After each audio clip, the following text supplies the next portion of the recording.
4 years ago, I met a young man called Abhishek. Here he is. He was living with his parents, his brother, and his sister in Pune, one of India's biggest cities. Abhishek was, in every way, a very normal young man. He could be sitting right next to you tonight. He was going to school, and in the evenings, when he came home, he would like to hang out with his friends. Doesn't everybody? But also, Abhishek would like to play sports. Not soccer, like many of you, but cricket. Abhishek was fanatical about cricket. And like so many of his peers, he was being physically violent to his sister and verbally abusing his mother. He would hit and push his sister out the way if she got in the way. And he would shout at his mother, "You're useless. Nothing that you do is right."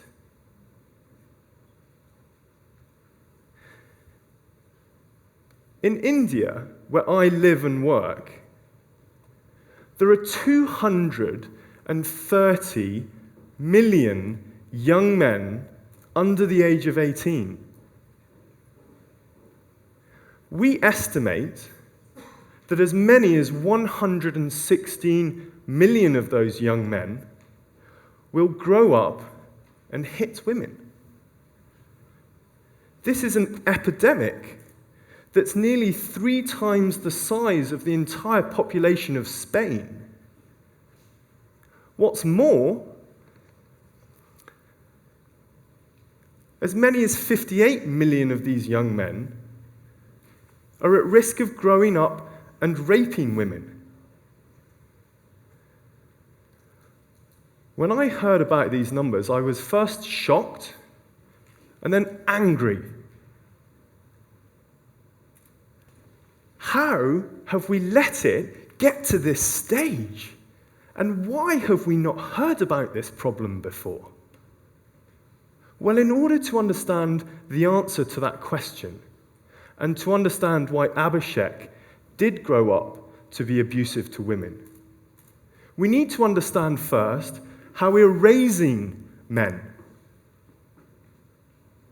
Young men around the world, including in India, are growing up in communities where violence against women is far too common, and it is systematically unchallenged. When a man hits a woman in India, the community and the police routinely ignore it. What's more, the people who would help women escape from such violence and discrimination typically place the burden of change on the women. Women are expected, with the support of others, to get a better education, to get a better job, to become financially independent so that they can escape such abuse. So is it any surprise then that a young man growing up to witness other men's violence against women going unchallenged doesn't think that this is normal? Is it any surprise that he doesn't mimic this behavior himself? And as the future role model to younger boys, perpetuate this cycle. Generation after generation of young men growing up to think that abusing women is acceptable. Well, I'm here today to tell you that it doesn't have to be like this. Young men do not have to grow up at risk of abusing women. In fact, young men can and should grow up to be partners in ending violence against women. In fact, they can grow up to be leaders in their community, to change their own behavior first and to challenge the abusive behavior of others. I'm very privileged to work with 20 committed professionals in India. and over 100 volunteers who are all striving to ensure that every man in India grows up to respect women. At Equal Community Foundation, we deliver and promote 3 simple activities that anybody can replicate. The first is that we work with young men in the home and in the community. Young men between the age of 14 and 18 join our weekly discussion groups. At these confidential groups, they talk about how they have experienced violence and discrimination, and even how they have perpetrated violence and discrimination to men and, of course, women. As men start to discuss these issues, and in the peer groups that they form, they step out into the community to take action to end violence against women. These activities reduce the violence and discrimination that women experience.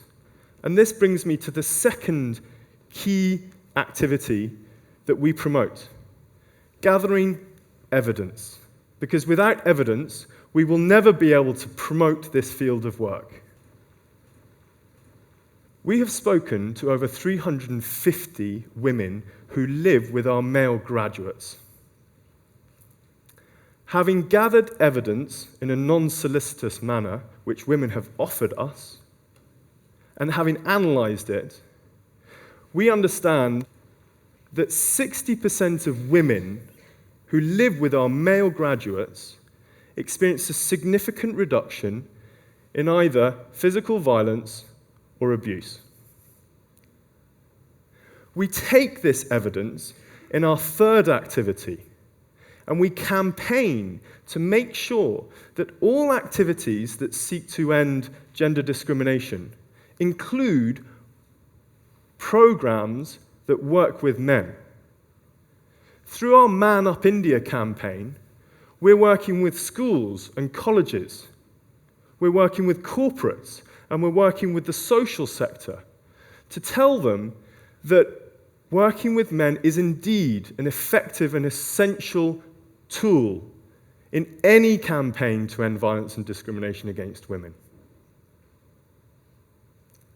Now, I'd like you to take another look at Abhishek, please, because I didn't actually tell you the whole story.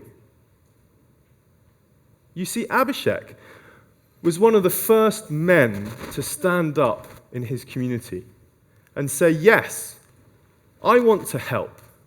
I want to help end violence and discrimination against women. What can I do? Abhishek went on to change his own behavior. He no longer hits his sister, and he helps his mother in the kitchen with cooking and cleaning. He even helps do the dishes. Now, this may all sound like small things, but let me tell you that they are incredibly significant, because it demonstrates that young men like Abhishek are openly, systematically, and voluntarily challenging the gender stereotypes that underpin violence against women. So I'm going to ask you all today, what would you have? Would you have this epidemic unravel in front of you? Or will the men in this room start supporting women and setting an example to the younger men in their communities? Because at the end of the day, if you are not, like Abhishek, part of the solution, then I am afraid you are part of the problem.